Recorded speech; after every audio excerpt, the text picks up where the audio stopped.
Assalamualaikum warahmatullahi wabarakatuh. Salam sejahtera bagi kita semua. Perkenalkan, saya Dea Listiana.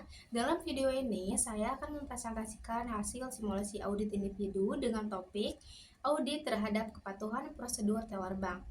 Tujuan audit ini adalah untuk menilai apakah proses pelayanan transaksi tunai oleh teller telah sesuai dengan prosedur standar operasional bank, khususnya dalam hal ketelitian, keamanan, dan komunikasi dengan nasabah.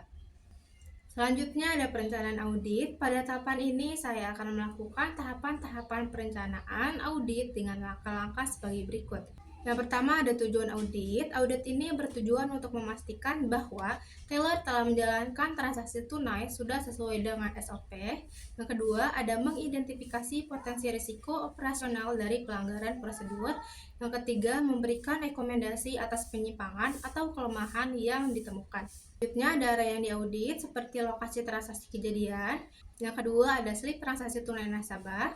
Yang ketiga ada rekaman CCTV sebagai bukti. Dan yang ketiga ada laporan keluhan nasabah. Selanjutnya ada metode audit. Saya menggunakan pendekatan audit seperti wawancara yang dilakukan kepada teller, kepala cabang, dan nasabah. Dan analisis dokumen seperti slip transaksi. Selanjutnya ada risiko yang diidentifikasi seperti risiko kecurangan atau kelebihan uang dalam transaksi tunai. Kedua ada risiko ketidakpatuhan prosedur SOP teller. Yang ketiga risiko hilangnya kepercayaan nasabah. Yang terakhir risiko kerugian reputasi dan finansial bagi bank.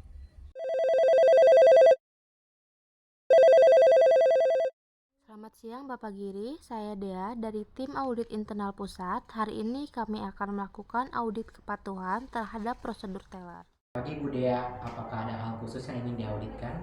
Iya Pak, kami akan memastikan bahwa transaksi tunai dilakukan sesuai SOP ya Pak. Kami juga akan observasi langsung dan meninjau dokumen. Baik Bu, silakan kami akan bantu siapkan semua dokumennya. Oke, terima kasih ya Pak. Ya, sama-sama.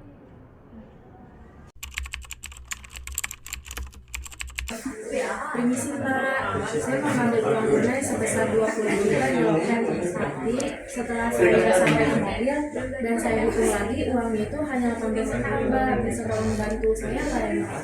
Oh ini 18 juta ya Mbak. Oh, kalau gitu mohon maaf atas ketidaknyamanannya. Apakah Ibu masih menyimpan setoran tunai yang tadi? Masih kok Mbak? Saya terima ya. Ibu terima kasih atas penjelasan setorannya ya. Ibu bisa mengisi dokumen ini. Kalau cari data nasional bisa nggak sudah?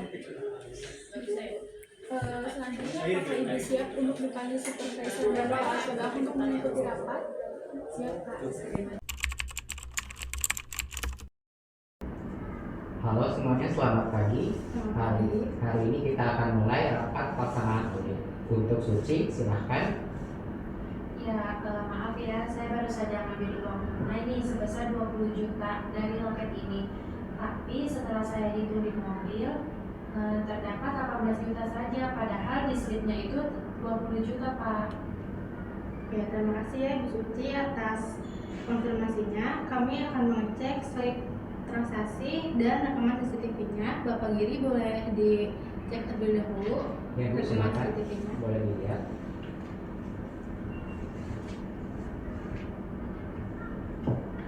Ini untuk setorannya ya. Dan ini uang yang ada di dalam. Ya, makasih ya, iya. Ya. Oh ya Mbak, maaf izin meninggalkan rapat ini ya, soalnya lagi ada urusan mendadak nih. Semoga masalah ini cepat selesai dan berjalan dengan lancar ya. Iya, makasih ya. Iya. Baik Bapak Giri, setelah saya cek tadi CCTV-nya, ternyata teller tersebut tidak mengecek kembali nominal transaksinya kepada nasabah. Pada Mbak Isti, sebelumnya apakah Anda merasa memberikan atau mengecek kembali terlebih dahulu uang sebelum diberikan? Maaf Bu, saat itu antrian panjang dan saya terburu-buru. Saya lupa menghitung ulang di depan nasabah. Apakah Mbak Isti menyebutkan kembali nominal dengan suara keras? Sepertinya saya langsung serahkan tanpa menyebut. Saya minta maaf atas kelalaian saya. Sebelumnya Bapak Giri sudah tahu kan apa saja SOP yang berlaku sekarang? Baik Bu, teller wajib menyebut nominal, menghitung terbuka, dan menunggu persetujuan dari nasabah. Kalau tidak, kami anggap itu sebagai pelanggaran SOP. Apakah ada pelatihan ulang secara berkala? Kami adakan pelatihan setiap 6 bulan sekali, tapi kami akui pengawasan mingguan dari supervisor agak longgar belakangan ini. Baik Bapak Giri, setelah kami lakukan pemeriksaan terhadap aktivitas transaksi teller, observasi layanan, dan serta analisis dokumen, kami mencatat adanya ketidaksesuaian prosedur dalam salah satu transaksi tunai, yang dimana teller ditemukan tidak melakukan penghitungan uang tunai secara terbuka terhadap nasabah. Selain itu, tidak ada penyebutan uang nominal secara verbal saat serah terima. Kejadian ini berdampak pada kekurangan uang sebesar Rp2 juta yang dilaporkan oleh si nasabah tadi. Nah, dari kejadian ini ada dampaknya juga nih Pak untuk nasabah yang dirugikan dan merasa kehilangan kepercayaan kepada kita, kepada bank. Terus ada risiko kerugian finansial pada bank akibat kekeliruan si teller tadi. Terus salah satu dampaknya juga menurunnya citra bank kita atau bank ini.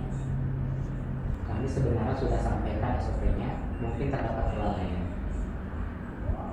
Ya, kami juga mencatat bahwa tidak ada verifikasi SOP harian dari supervisor teller. Artinya, fungsi pengawasan harian belum berjalan optimal ya Pak Giri. Baik Bapak Giri, di sini saya akan membacakan beberapa rekomendasi yang dapat segera dilakukan ya Pak. Yang pertama ada pelatihan ulang SOP teller, seperti melakukan refresh training untuk seluruh teller terkait SOP transaksi tunai, khususnya aspek penghitungan terbuka dan penyebutan nominal. Yang kedua, check-in harian supervisor, seperti menerapkan form checklist harian untuk setiap transaksi. Supervisor harus melakukan pengecekan minimal 3 hari sekali secara acak. Yang terakhir ada evaluasi CCTV mingguan, yang dimana CCTV counter teller sebaiknya ditinjau oleh audit internal atau pengawas cabang setiap minggu untuk memastikan praktik di lapangan sudah sesuai prosedur ya Pak. Baik, terima kasih Bu Dea. Rekomendasi ini sangat membantu. Kami akan segera tindak lanjuti, termasuk mengadakan rapat koordinasi internal dan jadwal pelatihan ini. Baik Bapak Giri, dengan penerapan rekomendasi ini saya harap kejadian serupa tidak terulang lagi ya Pak akibat kelalaian seorang teller tadi. Oke, mungkin itu saja yang dapat saya sampaikan ya Bapak Giri mengenai temuan audit ini. Terima kasih atas waktu dan kerjasamanya. Baik Bu Dea, sama-sama. Kami menghargai proses audit ini dan akan menjadikan hasilnya sebagai hasil evaluasi keselamatan dana nasabah dan kualitas layanan adalah prioritas kami. Nah, sudah di penghujung video, berikut ada ringkasan hasil dari audit seperti teller tidak mengikuti SOP, tidak menyebutkan nominal, tidak menghitung uang di depan nasabah, dan tidak mencocokkan dengan slip transaksi. Dampaknya, nasabah dirugikan, potensi kerugian bank, dan menurunnya citra bank. Penyebab utama dari kejadian tersebut adalah kelalaian teller, kurangnya pengawasan, dan evaluasi yang tidak rutin. Kemudian pelajaran yang didapat seperti kepatuhan terhadap SOP sangat penting untuk mencegah kesalahan transaksi. Audit bertujuan untuk memberikan perbaikan, bukan hanya mencari kesalahan. Selanjutnya, komunikasi teller yang baik meningkatkan kepercayaan nasabah. Dan pengawasan serta pelatihan rutin membantu menjaga kualitas layanan bank. Demikian simulasi praktik audit dengan topik audit kepatuhan SOP teller bank. Melalui kegiatan ini saya belajar bahwa audit bukan sekedar mencari kesalahan, tapi juga mencari nilai tambah berupa solusi dan perbaikan sistem kerja. Semoga dari praktik ini menjadi pembelajaran bagi kita semua, bagi calon profesional audit dan perbankan.